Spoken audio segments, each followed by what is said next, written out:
তখন এই চাঁদাবাজ যারা আছেন তাদের বিরুদ্ধে ব্যবসায়ীরা ফুঁসে উঠেছেন এবং ব্যবসায়ীরা আজকে সেই মানববন্ধন করেছেন যারা চাঁদা দাবি করছেন তাদের বিরুদ্ধে। এবং এই চাঁদা দাবি করা যারা আছে, বিএনপি, স্বেচ্ছাসেবক, ছাত্র এবং জাতীয়তাবাদী দলের যারা পান্ডা সান্ডা আছে, গুন্ডা আছে, তারা আজকে চাঁদা দাবি করতে গিয়ে এই যে মানববন্ধনের উপর হামলা করেছে এবং হামলা করার প্রতিবাদে প্রত্যেকটা ব্যবসায়ীরা তখন নিজের হাতে দায়িত্ব তুলে নিয়েছে, আইন তুলে নিয়ে চাঁদাবাজদের বিরুদ্ধে নেমে পড়েছে। আজকে কি অভাব তাদের, কি মানে ব্যবসা তাদের, কি বাণিজ্যর জন্য তারা পাগল হয়ে গিয়েছে সারা দেশে।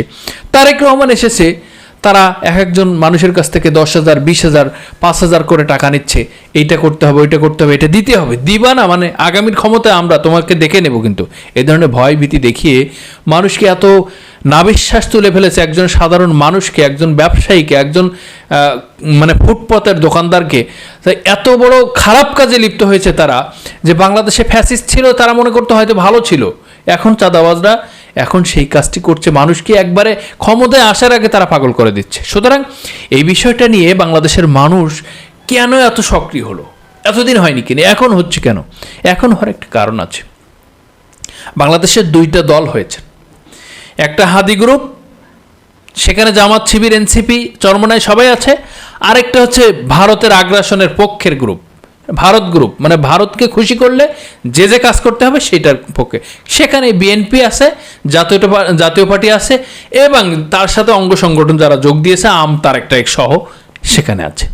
এই দুইটা পার্ট ভাগ হওয়ার কারণে আজকে মানুষ ফুঁসে উঠেছে এবং বেশিরভাগ মানুষ জনগণের চাহিদা, জনগণের পালস, জনগণ কি চাচ্ছে, এই সামগ্রিক বিষয় দিয়ে এখন জামাত ইসলামী, ইসলামী আন্দোলন, এনসিপি, এলডিপি, এদের মধ্যে জনগণের পালসটা বেশি, মানে এরা জনগণের চাওয়াটাকে উপস্থাপন করছে এবং জনগণ কি চাচ্ছে সেইটাকে নিয়ে তারা আগামীর পথ চলাকে সামনে অগ্রসর করছে।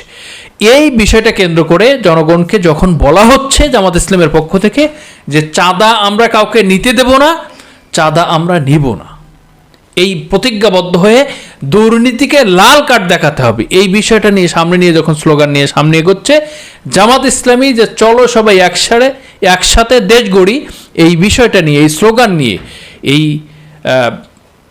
মানে স্লোগান সামনে রেখে, এই বাণী সামনে রেখে যখন সামনে এগোচ্ছে, তখনই চাঁদাবাজদের মাথা খারাপ হয়ে যাচ্ছে। আর তখনই যারা চাঁদা দিচ্ছে, যে ব্যবসায়িকরা, সাধারণ মানুষ, কুলি, ফুটপাতের দোকানদার এবং স্থায়ী দোকানদার যারা শহরে কাজ করছে, ব্যবসা করছে, তারা এখন ফুঁসে উঠেছে যে এখন থেকে যদি আমরা এর প্রতিবন্ধকতা সৃষ্টি না করি বা এখন থেকে যদি আমরা এই আন্দোলন শুরু না করি, তাহলে আগামীর বাংলাদেশে আমাদের এই চাঁদাবাজদের কারণে আমাদের ব্যবসা বাণিজ্য বন্ধ হয়ে যাবে।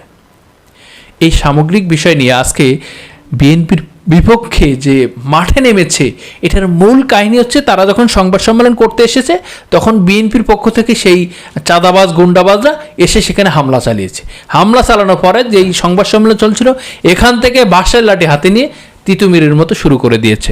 এটা হচ্ছে সবচেয়ে বাংলাদেশের একটা ভালো কাজ করেছে আমি মনে করি। যেখানে আন্দোলন, যেখানে অন্যায়, সেখানে প্রতিরোধ গড়ে তুলতে হবে, তাহলে বাংলাদেশের অনিয়ম, দুর্নীতি, চাঁদাবাজরা ঠান্ডা হয়ে যাবে। এইটা গেল মাঠের খেলা।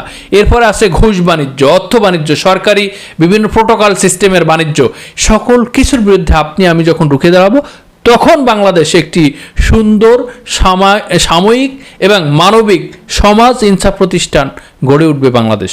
আগামীর বাংলাদেশে আমরা এটাই চাই।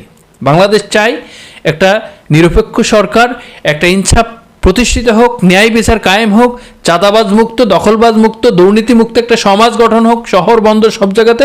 এই পরিবেশটাই চাচ্ছে, যার কারণে জীবন দিতে হয়েছে এতগুলো মানুষকে, পঙ্গু হতে হয়েছে হাজার হাজার মানুষকে। আজকে সামগ্রিক বিষয় নিয়ে আপনাদের কাছে ছোট্ট করে ভিডিও দিলাম। আপনি অবশ্যই আমাদেরকে জানিয়ে দিবেন আগামীর বাংলাদেশ কাদের বাংলাদেশ, আপনি কার পক্ষে। আসসালামু আলাইকুম ওয়া রাহমাতুল্লাহি ওয়া বারাকাতুহু।